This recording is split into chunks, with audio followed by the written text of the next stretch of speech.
아멘. 성가대 귀한 찬양 감사합니다. 그리고 이 시간 함께 하신 모든 분들 주님의 이름으로 환영합니다. 예배를 준비하면서 이런저런 소소한 기대를 하곤 하는데요.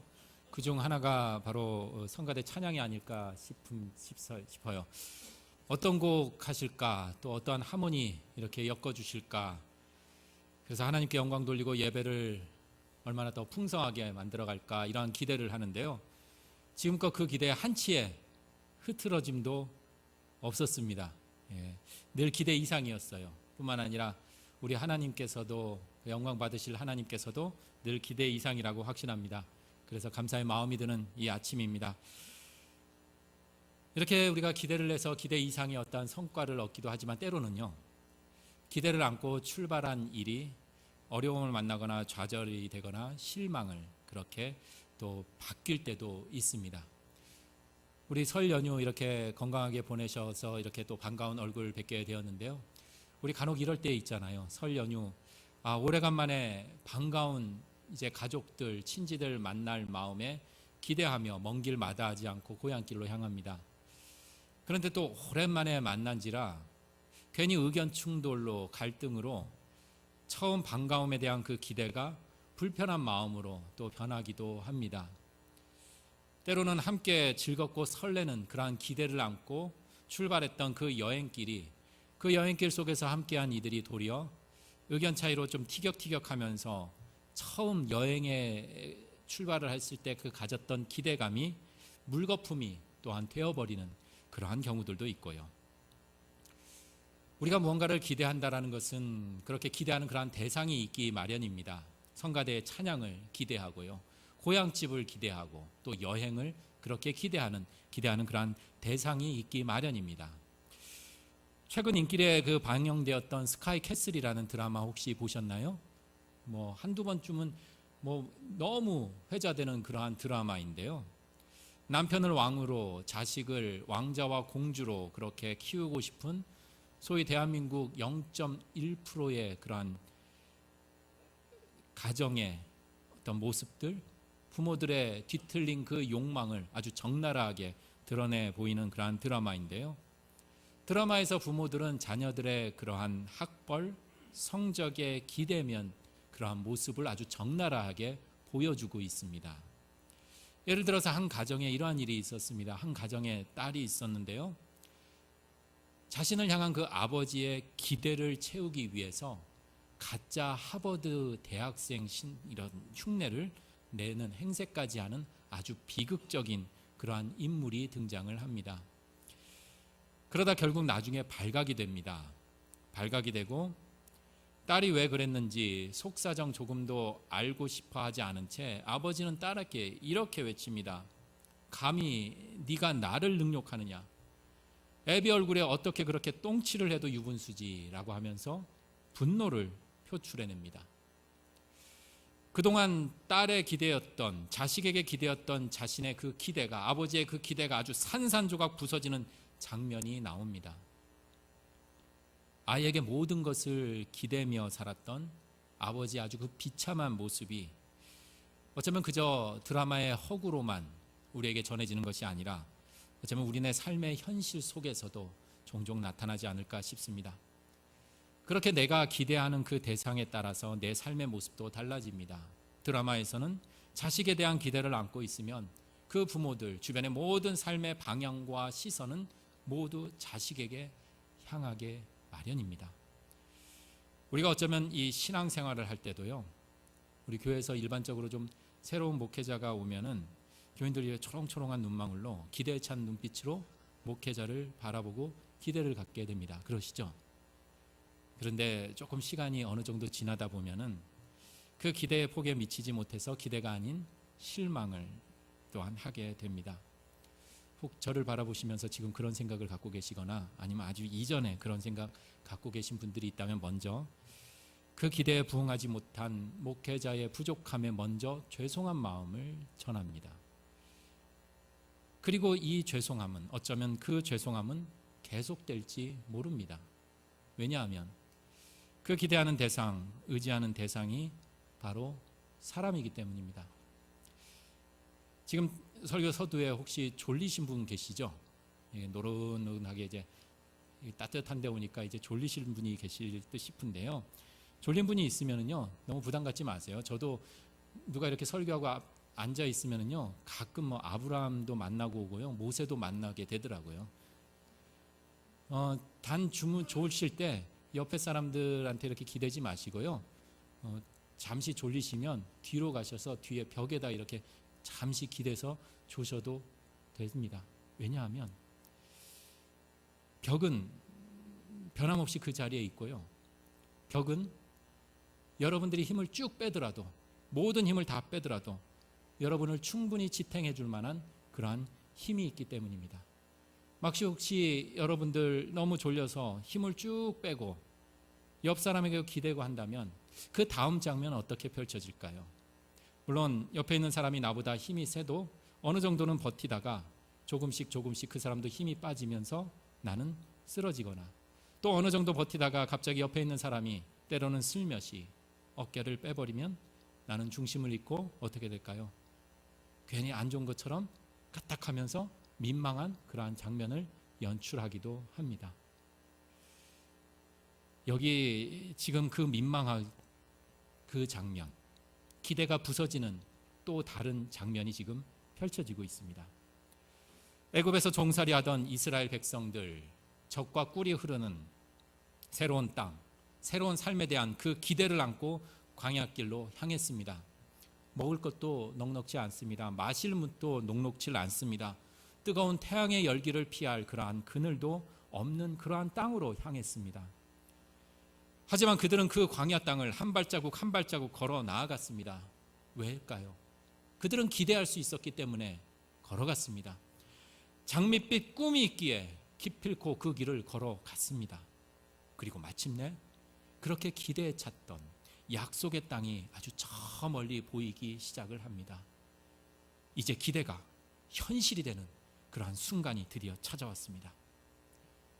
드디어 하나님의 명령을 받은 모세가 각 지파를 대표할 수 있는 각 대표되는 한 사람씩을 뽑아서 이제 우리가 그토록 기대하고 기대며 앞으로 살아갈 그 땅을 잘 살펴보고 돌아오라고 특명을 내립니다. 모세는 그들이 걸어가야 할 어떠한 루트를 통해 그 정탐한 길을 가는지 아주 상세히 알려주고, 너희들이 가서 해야 할 일이 무엇인지, 그 땅의 상태가 비옥한지 척박한지, 그곳에 사는 사람들이 어떠한 모양으로 강한 사람들인지 아니면 약한 사람들인지, 그들이 살고 있는 집터가 성벽이 튼튼한지 그렇지 않은지를 아주 상세하게 보러 오라는 그러한 명령을 내립니다. 이렇게 모세의 특명을 받은 그 12인의 전사들은 40일 동안 그 땅에 들어가 상세히 살펴보면서 모세가 명령 내렸던, 그리고 궁금해하는 그러한 결과물들을 갖고 돌아옵니다. 생각해 봅니다. 모세뿐만 아니라 그 힘든 광야의 여정길 고생하면서 이제 살만한 땅 목전에 바라보며 기대에 부풀어 있을 그 이스라엘 백성들, 얼마나 노심초사 그들의 소식을 기다렸겠습니까? 어떠한 결과물을 갖고 올지 참 궁금했을 것입니다. 이제 그 궁금증 우리가 대신 빨리 좀 해소해 볼까 합니다.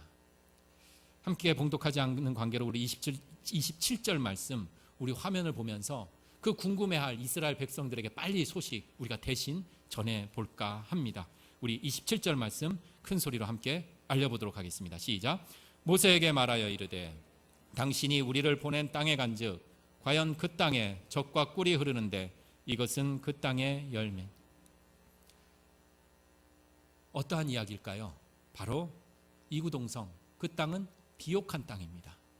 그리고 사람 살기 아주 좋은 땅입니다 라는 이러한 결과물을 갖고 왔습니다. 와, 그러면 그렇죠. 그 순간 어쩌면 광야에서 그 힘든 시간을 보냈던 모든 것들이 다 사라지면서 정말 눈 녹듯이 사라지지 않았을까요? 아하, 그럼 그렇지. 그래, 우리가 선택한 길이, 내가 선택한 길이 맞지. 그래, 정말 맞았어. 잘 됐어. 이러한 생각 들지 않았을까요? 그런데 우리 한국말 어떻죠? 끝까지 들어봐야 되죠. 그리고 성경의 말씀도요, 창세기 1장부터 요한계시록 22장까지 우리가 끝까지 하나도 빠짐없이 들어야 합니다.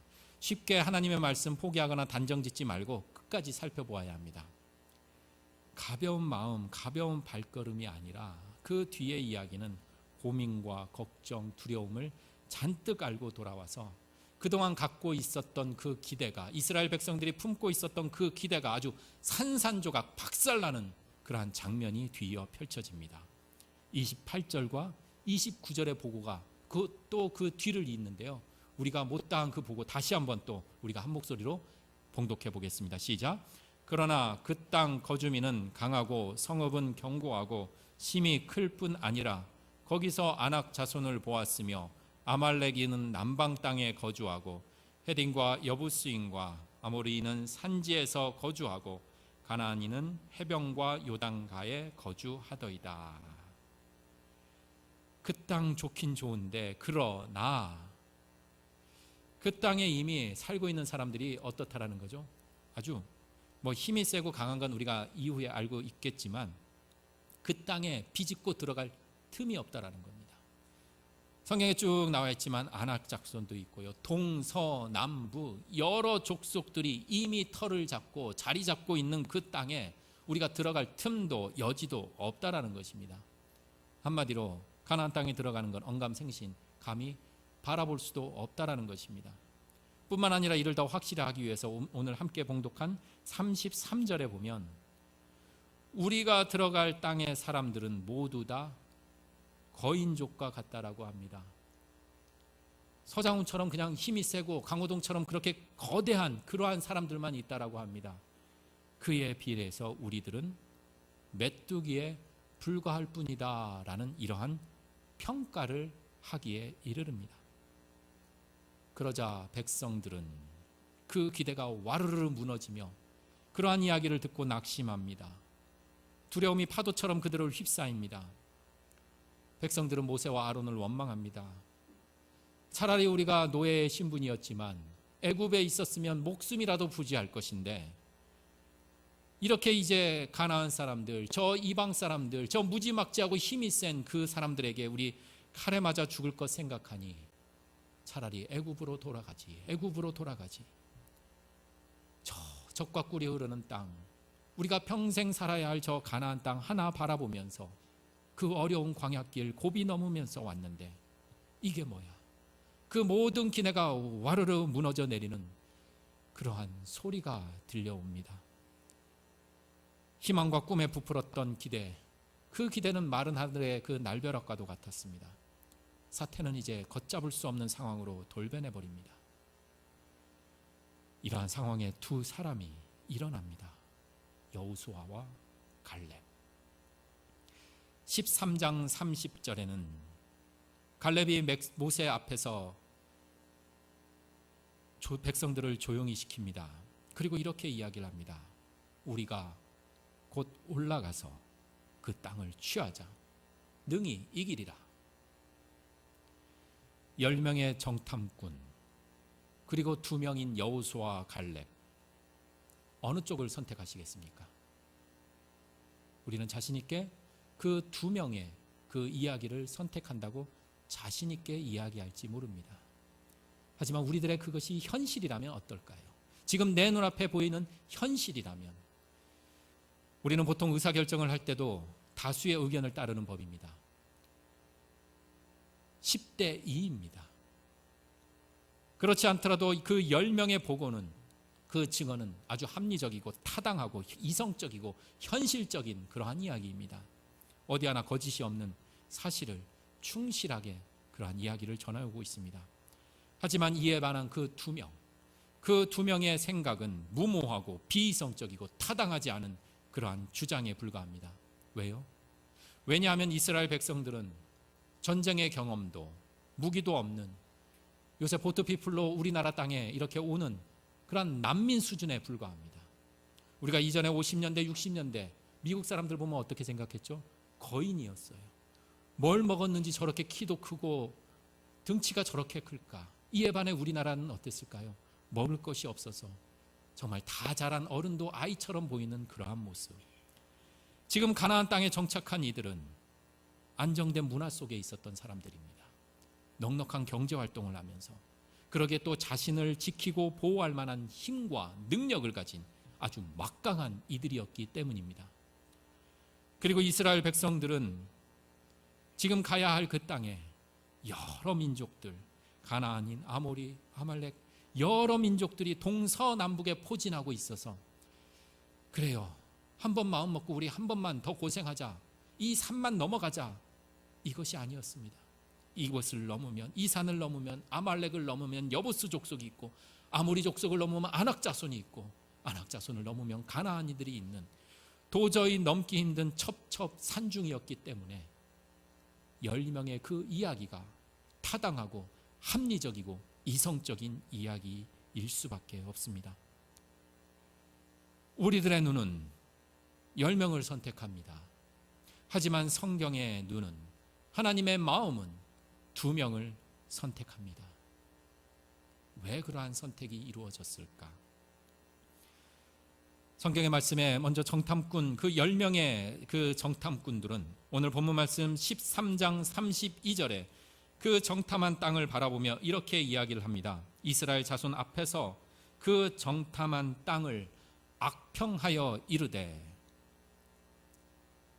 하나님이 약속하신 그 땅을 지금 10명은 지금 악평을 하고 있습니다. 그 땅이 악하다라고 그렇게 이야기를 하고 있습니다. 이에 반해 14장 7절로 조금 껑충 뛰어오면 2명의 그 정탐꾼은 이스라엘 자손에게 그 땅에 대해 말하는데 이렇게 이야기를 하고 있습니다. 이스라엘 자손은 온 회중에게 말하여 이르되, 우리가 두루다니며 정탐한 땅은 심히 아름다운 땅이라. 똑같은 땅을 정탐하여 왔습니다. 그리고 나름대로 서로 자신의 위치에서 자신들의 주장을 펼쳤습니다.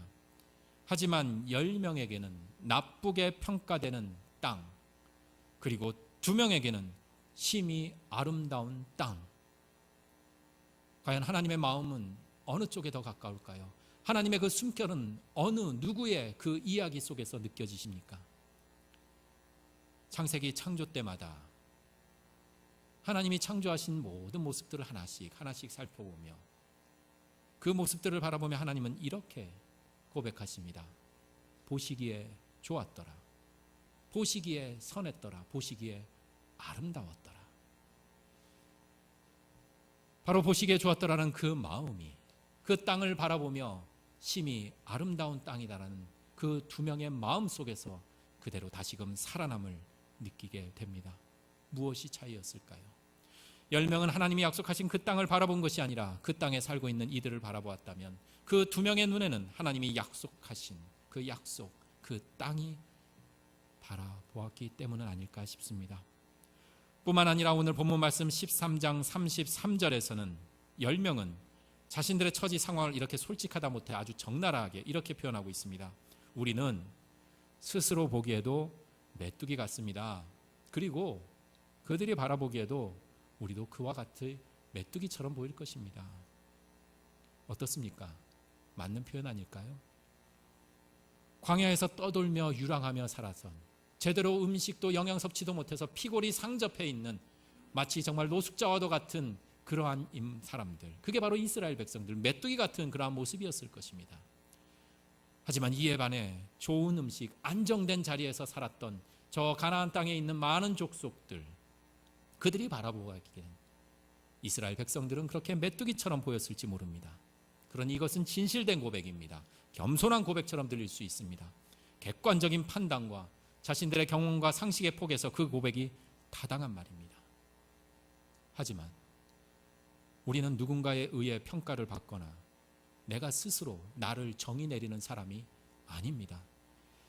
이스라엘 백성들은 가나안 땅에 원주민에 비하면 광야를 유랑하고 떠도는 보잘것없고 힘없는, 밟히면 죽는 메뚜기처럼 보일지 모르지만 분명한 사실은 성경을 통해 증언되는 바는 그들은 바로 하나님의 백성들입니다.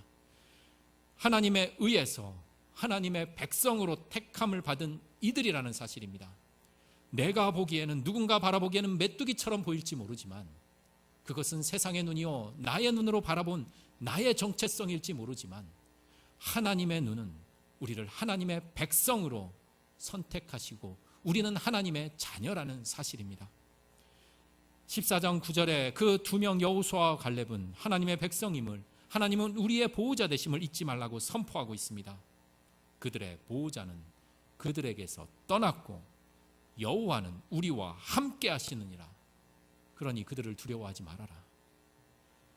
똑같은 광야길에서 똑같은 땅을 정탐한 그 10명은 자신들을 보았습니다.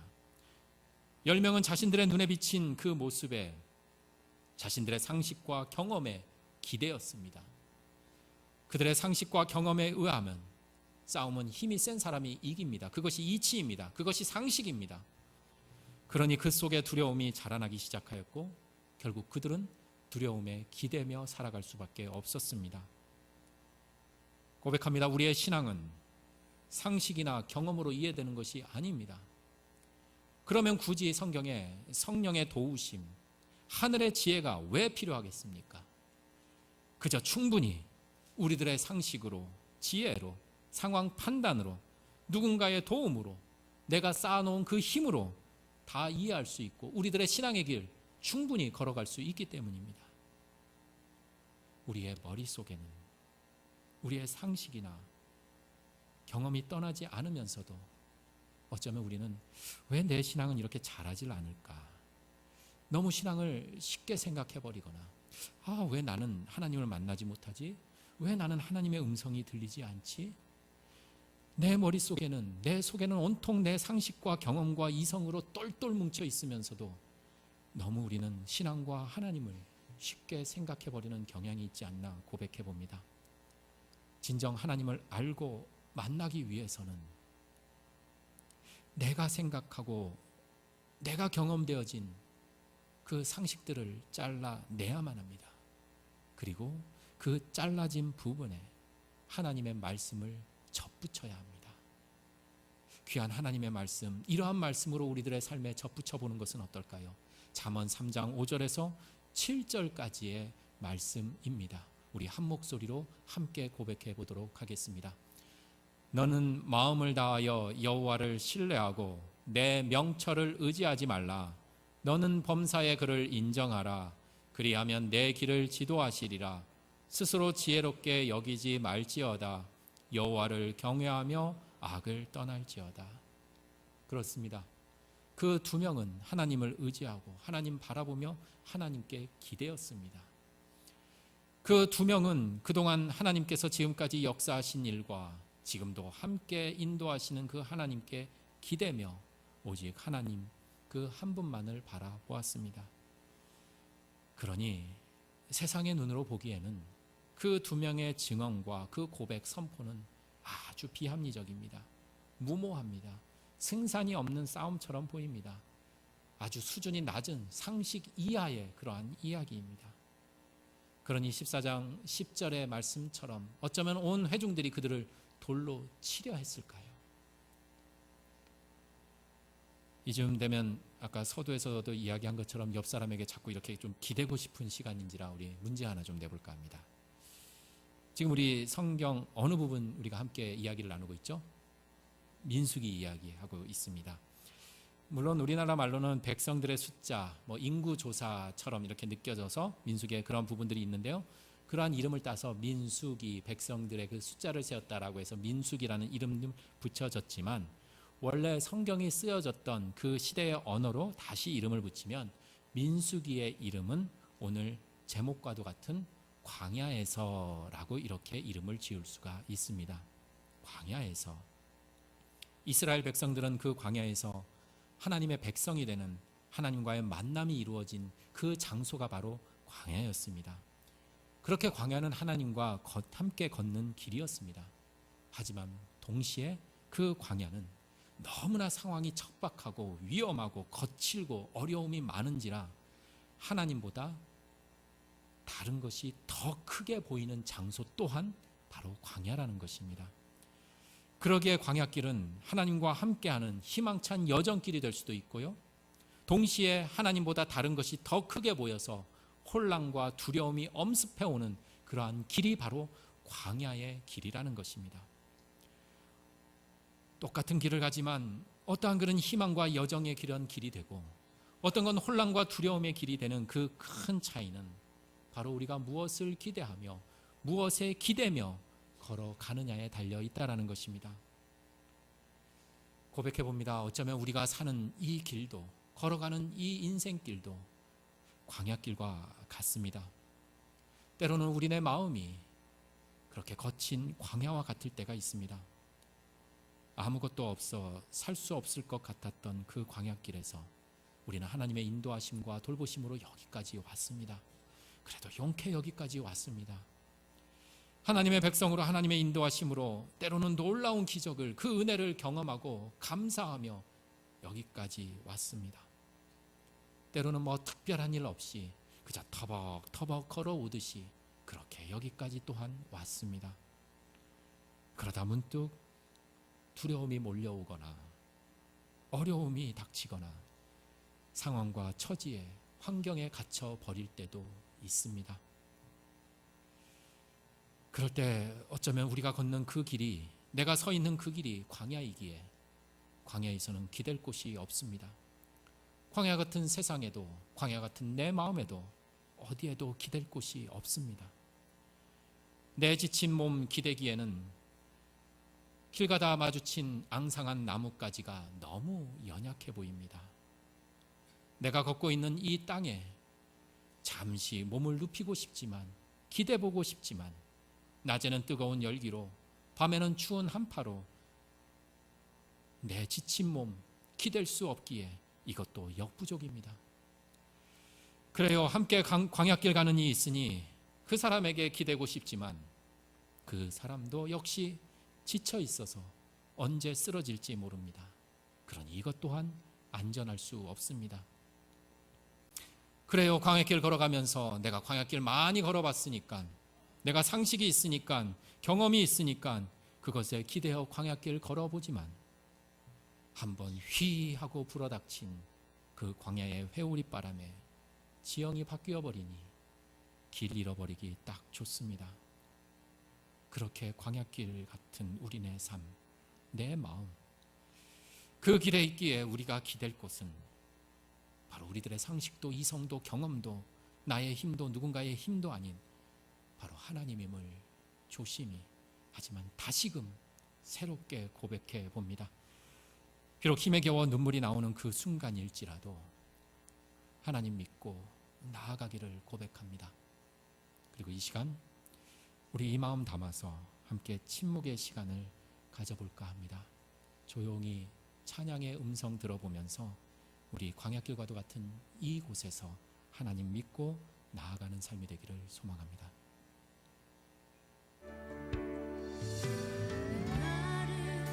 깊은 어둠 속에 홀로 두시는지, 어두운 밤은 왜 그리 길었는지,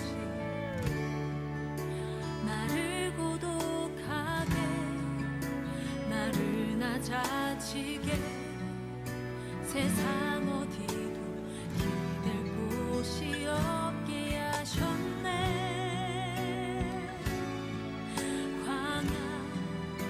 광야에 서 있네.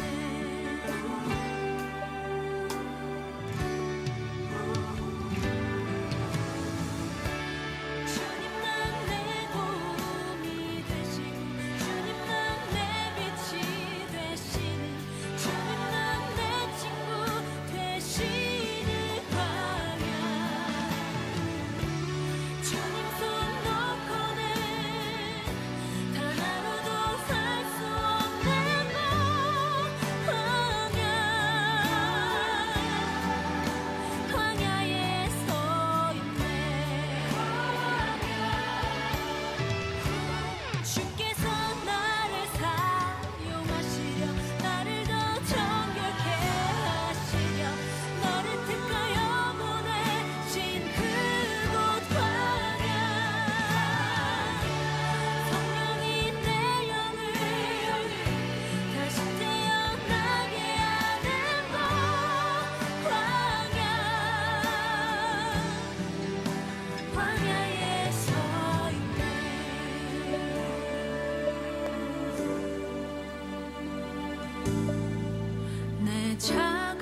산산이 깨지고 높아지려 했던 내 꿈들도 주님 앞에 내려놓고 오직 주님 뜻만 이루어지기를 나를 통해 주님만 드러나시기를